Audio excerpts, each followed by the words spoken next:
Cockroach जनता party पूरी तरह से गलत है, ये मैं नहीं कह रहा, ये मेरा एक दोस्त कह रहा है। मेरे को वो बोल रहा है कि यार ये सीजेपी वाले ना सिर्फ फेमस होने के लिए ये सब कुछ कर रहे हैं। मैंने कहा तुम्हें ऐसा क्यों लगता है?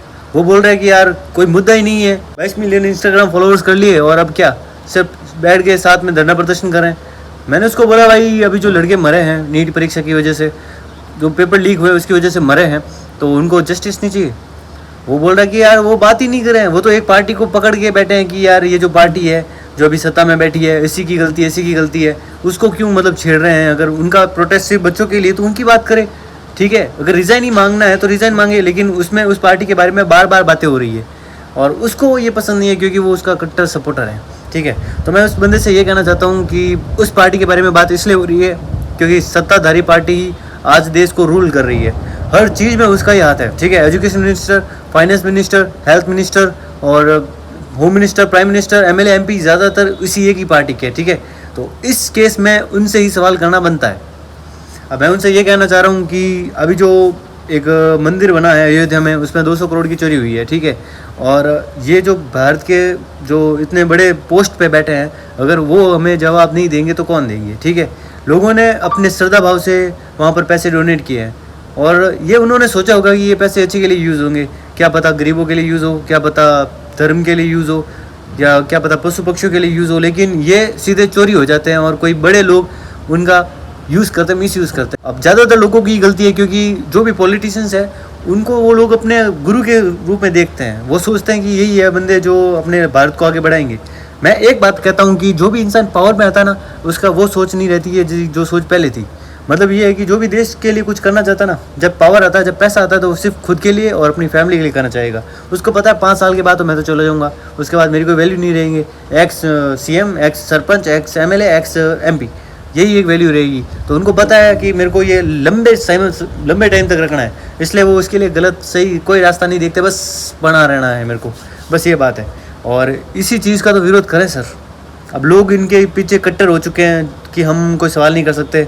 चलो हम अगर कोई क्वेश्चन पूछे तो गवर्नमेंट पीआर बैठा देती है, ठीक है। हमारे ऊपर कोई वीडियो बनवा लेती है, कोई एक्शन ले लेती है, वो गवर्नमेंट कर रही है, वो तो गवर्नमेंट करेगी। लेकिन कुछ लोग ऐसे हैं जिनको पैसे नहीं मिल रहे हैं, किसी भी पार्टी को सपोर्ट करने के कोई पैसे नहीं मिल रहे, लेकिन सवाल करने पे वो हमको ज़रूर बोलेंगे कि यार तुम उस पार्टी के पीछे पड़े हो, तुम ये हो, तुम वो हो, तुम एंटी नेशनल हो। उन बंदे को ना तो कोई पैसे मिल रहे नहीं कोई बात। और मैं ये इसलिए कह रहा हूँ क्योंकि मेरे जो साथ है ना, मेरे साथ में घूमने फिरने वाले वो लोग भी कहते हैं। तो जो ये पार्टी आई है हिंदू राष्ट्र की बात करते हुए, कि हिंदुत्व की बात करते हुए और एकता की बात करते हुए, उस पार्टी ने क्या किया? मणिकर्णिका घाट को तोड़ दिया। 200 करोड़ की चोरी का कोई हिसाब नहीं है।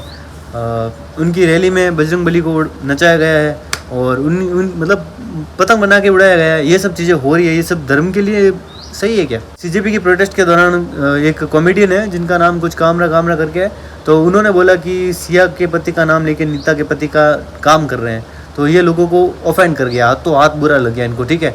लेकिन सब लोग बोलते हैं सियावर रामचंद्र की जय, इसका सेम मतलब है। लेकिन इस बात से ऑफेंड हो रहे हैं, लेकिन उस बात से ऑफेंड नहीं हो रहे हैं क्योंकि उनको सिर्फ एक बहाना मिल गया है। बहुत बड़े बड़े क्रिएटर्स हैं जो बिना पैसे के ही उन चाटुकारिता कर रहे हैं कुछ लोग, और कुछ लोग पैसे लेके चाटुकारिता कर रहे हैं। सीधी बात है कि बहुत सारी चीज़ें ऐसी जो मतलब जिसके ऊपर बात होनी चाहिए, मेरे को लगता है पर्सनली, कि दूसरे देश में जाकर कहते हैं कि बीफ एक्सपोर्ट में इंडिया नंबर 1 पर आता है, गर्व के साथ बता रही है बात।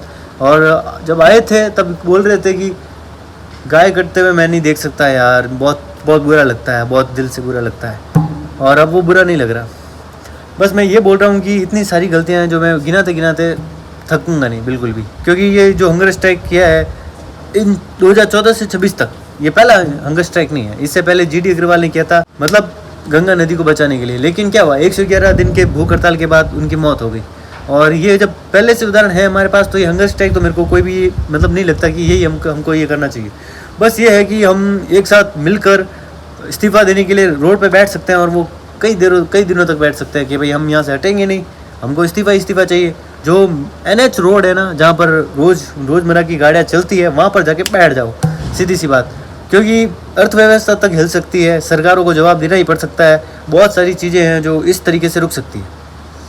और 100% है कि जो ये पार्टी सही काम नहीं करी है तो इसके ऊपर सवाल करेंगे।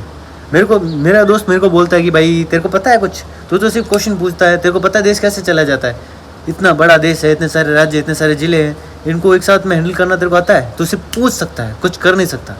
मैंने कहा देखो भाई, अगर कोई चाय पिलाने वाला कर सकता है तो 12वीं पास तो वो भी डिग्री चल रही है, लेकिन इतना भी मुश्किल नहीं लग रहा है यार।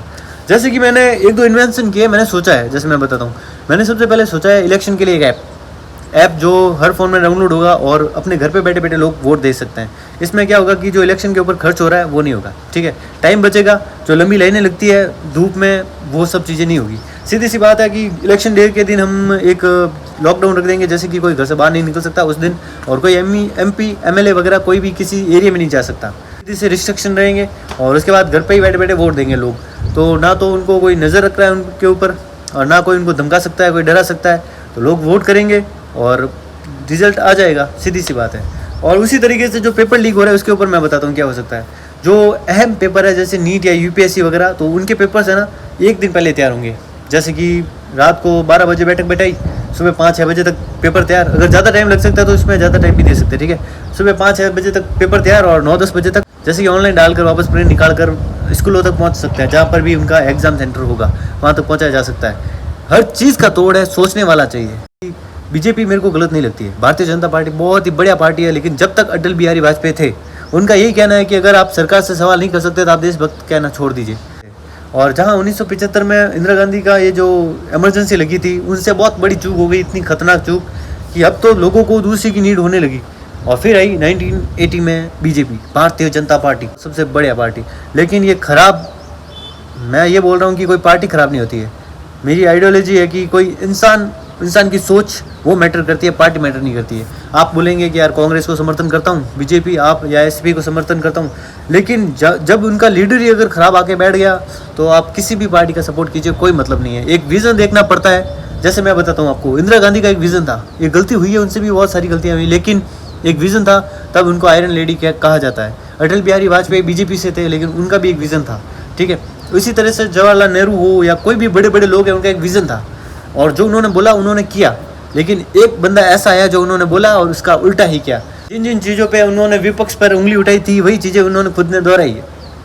एक बार आप उनके पुराने भाषण और आज के भाषण में लेइए, अगर आप हिंदू है तो भी इस पार्टी को सपोर्ट करने का कोई मतलब नहीं है, क्योंकि आपके जो शंकराचार्य है वो खुद इनके विरोध में।